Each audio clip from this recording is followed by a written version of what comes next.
De nombreux experts l'affirment, l'hydrogène est sans aucun doute l'énergie de demain ou d'après-demain. Un train révolutionnaire propulsé par une pile à combustible, vous le voyez, roule déjà en Allemagne. Il a été mis au point par Alstom.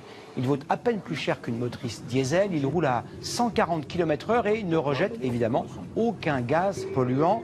Depuis plusieurs années, les constructeurs automobiles se tournent eux aussi vers l'hydrogène. La technologie est au point, mais des obstacles d'ordre pratique restent à surmonter. Reportage très silencieux. Signé Johan Engen, Hélène Massiot et Maud Gatineau. En plein cœur de Paris, cet taxi bleu. Aucune pollution car ils roulent à l'hydrogène. Alors comment fonctionne-t-il? Pour le savoir, nous les avons testés. Bonjour. Bonjour monsieur. Ne remarquez-vous rien? L'absence de bruit et l'absence de vibration. C'est la première chose que remarquent nos clients quand ils montent avec nous. L'hydrogène, c'est simple à comprendre. Le gaz sort du réservoir situé à l'arrière et va jusqu'à la pile à combustible, où il se mélange à l'oxygène de l'air.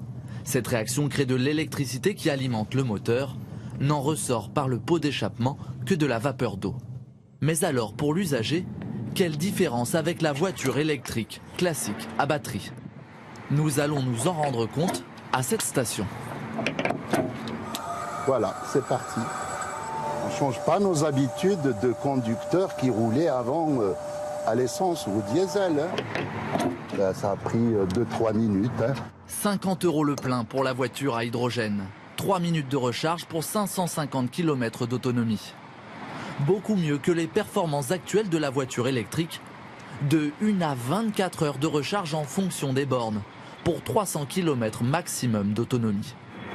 L'hydrogène a donc de sérieux avantages, pas suffisants néanmoins pour convaincre les particuliers de sauter le pas.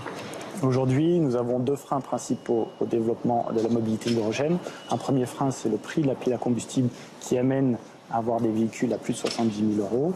Et d'un autre côté, c'est l'infrastructure de recharge qui est très peu présente. On n'a qu'une vingtaine de stations en France parce que c'est très coûteux de développer cette infrastructure. Les seuls à se lancer dans l'aventure sont donc les entreprises et les collectivités. Comme ici à Pau. En plein chantier, la ville se prépare à ouvrir une ligne de bus à hydrogène. Bien plus rentable que les bus électriques à batterie. Bus à batterie, on est obligé de perdre 6 minutes quelque part toutes les 20 minutes à recharger des batteries.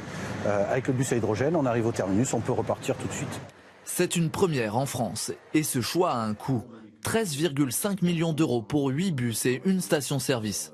C'est 2 fois plus cher que l'option électrique. Mais comme ce projet est novateur, l'Union européenne et la région le financent à 50%.